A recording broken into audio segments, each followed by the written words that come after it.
Welcome to মৌহাস diary my channel. যা দেবী সর্বভূতেষু শক্তিরূপেণ সংস্থিতা নমস্তস্যৈ নমস্তস্যৈ নমস্তস্যৈ নমো নমো। যা দেবী সর্বভূতেষু মাতৃরূপেণ সংস্থিতা নমস্তস্যৈ নমস্তস্যৈ নমস্তস্যৈ নমো নমো। যা দেবী সর্বভূতেষু শান্তিরূপেণ সংস্থিতা নমস্তস্যৈ নমস্তস্যৈ নমস্তস্যৈ নমো নমো। বন্ধুরা, আজকে যে ভিডিওটা তোমাদের কাছে নিয়ে এসেছি, দেখো কবে থেকে শুরু হচ্ছে এই চৈত্র নবরাত্রি আর তার শেষ কবে সবই তোমাদের আজকে জানাবো। এই হিন্দু ধর্মে নবরাত্রি হলো 9 দিনের উৎসব, যা ঐশ্বরিক নারীত্বের সম্মানে পালিত হয়। নবরাত্রি শব্দটি দুটি সংস্কৃত শব্দ থেকে এসেছে। নব অর্থ 9 এবং রাত্রি অর্থ রাত্রি।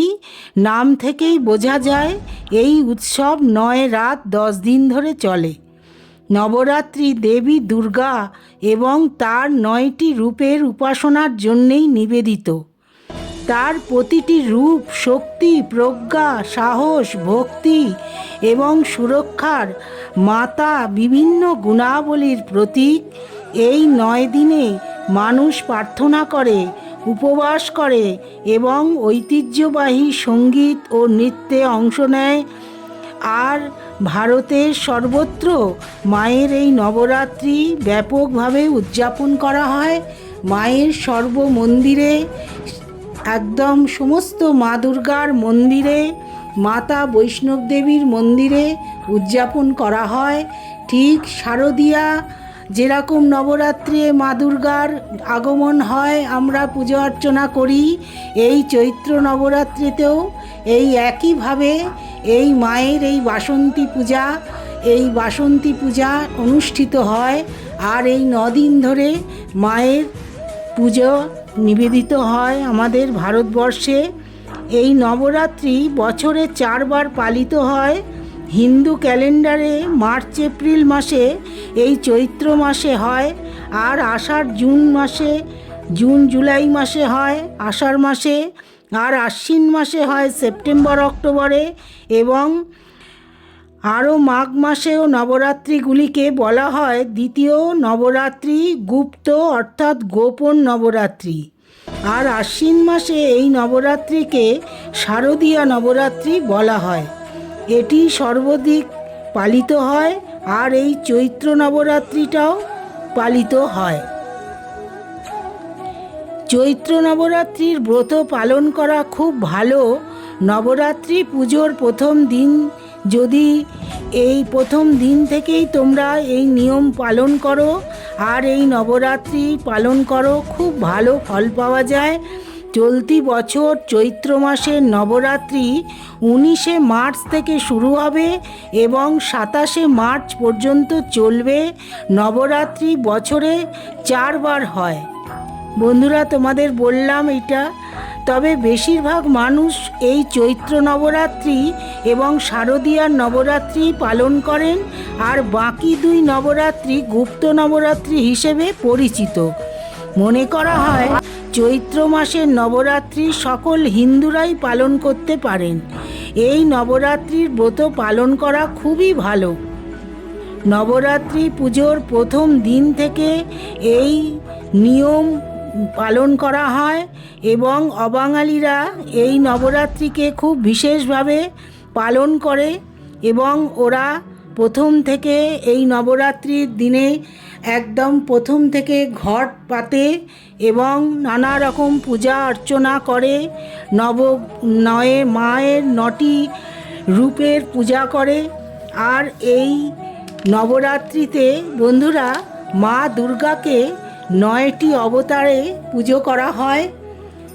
শৈলপুত্রী প্রথম দিনে, দ্বিতীয় দিনে ব্রহ্মচারিণী, তৃতীয় দিনে চন্দ্রঘণ্টা, চতুর্থ দিনে কুষ্মাণ্ডা, পঞ্চম দিনে স্কন্ধমাতা, ষষ্ঠ দিনে কাত্যায়নী, সপ্তম দিনে কালরাত্রি, অষ্টম দিনে মহাগৌরী আর নবম দিনে সিদ্ধিদাত্রী।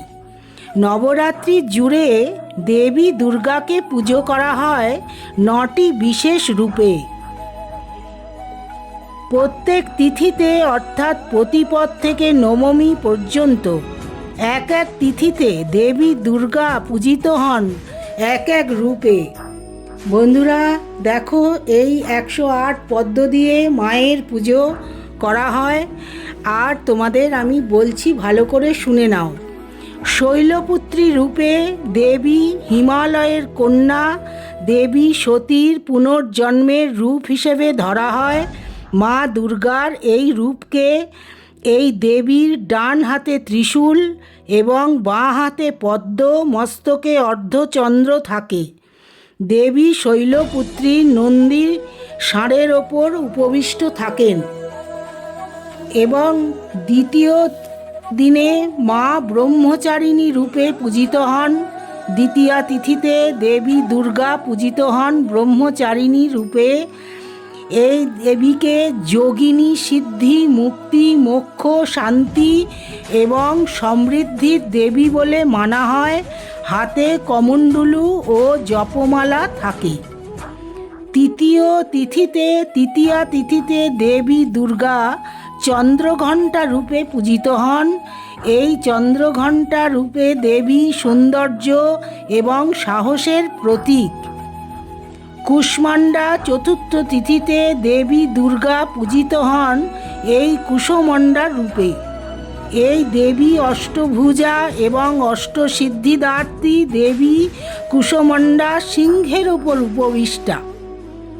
এবার স্কন্ধমাতা পঞ্চমী তিথিতে দেবী দুর্গা পূজিত হন স্কন্ধমাতা রূপে।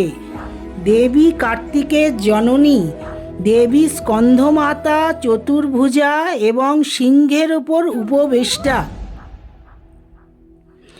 কাত্যায়নী ষষ্ঠী তিথিতে দেবী দুর্গা পূজিত হন কাত্যায়নী রূপে। এই রূপেই দেবী মহিষাসুরকে বধ করেন। কালরাত্রি সপ্তমী তিথিতে দেবী দুর্গা পূজিত হন কালরাত্রি রূপে। এই রূপ দেবীর হিংস্র ভয়ঙ্কর রূপ। অসুর শম্ভু ও নিশুম্ভকে দেবী এই রূপে হত্যা করেন। মহাগৌরী অষ্টমী তিথিতে দেবী দুর্গা পূজিত হন মহাগৌরী রূপে। এই দেবীকে শান্তি এবং বুদ্ধিমত্তার প্রতীক হিসেবে মানা হয়। সিদ্ধিদাত্রী নবমী তিথিতে দেবী দুর্গা পূজিত হন এই সিদ্ধিদাত্রী রূপে। এটি নবদুর্গার শেষ রূপ। সিংহবাহিনী দেবী সিদ্ধিদাত্রী হলেন চতুর্ভুজা দেবী, হলেন সিদ্ধি, সফলতা এবং পরিপূর্ণতা দাত্রী। এই নবরাত্রিতে অনেকে এই মায়ের এই 9টা রূপের পুজো করেন। সারা দিন নিরামিষ খেয়ে উপোস করেও থাকেন, রাতে একবার খান। এই কটা দিন মানুষের মধ্যে এই পুজোর আনন্দ লক্ষ্য করা যায়। প্যান্ডেলে প্যান্ডেলে ঠাকুর দেখার ভিড় থাকে। আর এই সময় এবারে এই চৈত্র নবরাত্রিতে সপ্তমীর দিন বাসন্তী পুজো ঠাকুর দেখার জন্যে প্যান্ডেলে প্যান্ডেলে ভিড় হয়। অনেক জায়গায় এই দুর্গা পুজো একদম অনুষ্ঠিত হয়। আর অষ্টমীর দিন অন্নপূর্ণা পুজো হয়। মা অন্নপূর্ণা দেবী হাতে ভোগের হাঁড়ি নিয়ে, মা অন্নপূর্ণা স্বয়ং শিব ভিখারি হয়েছিলেন, তানাকে ভিক্ষা দিচ্ছেন, এই রূপে তিনি পূজিত হন। অন্নপূর্ণা পুজো হয় এই চৈত্র নবরাত্রির অষ্টমীর দিনে। আর এই নবমীর দিনে হয় রামের জন্ম। এই নবমীতে রামের পুজো হয়। নবমীর দিন হনুমানের পুজো হয়, নামের পুজো হয়। আর দশমীর দিন মায়ের পুজো করা হয়। এই দশমীতে সিঁদুর খেলা হয়, মাকে দর্পণে মায়ের মুখ দেখা হয়, অপরাজিতা পুজো করা হয়, দধিকর্মা প্রদান করা হয়। আর অষ্টমী আর নবমীর সন্ধিক্ষণে এই সন্ধি পুজো 108 পদ্মর, দেখো এই 108 পদ্ম দেওয়া হয়, মাকে নিবেদন করা হয়, ভোগ বিতরণ করা হয়, নানা রকম ভোগ দেওয়া হয় মাকে এই কটা দিন। আর 108 প্রদীপ দান করা হয়, এই মাকে এই 108 প্রদীপ দেওয়া হয়। মায়ের অপূর্ব রূপ আমরা দর্শন করি। বন্ধুরা, ভালো লাগলে আমার চ্যানেলটা একটু সাবস্ক্রাইব করো প্লিজ। থ্যাঙ্কস ফর ওয়াচিং মৌয়াস ডায়েরি।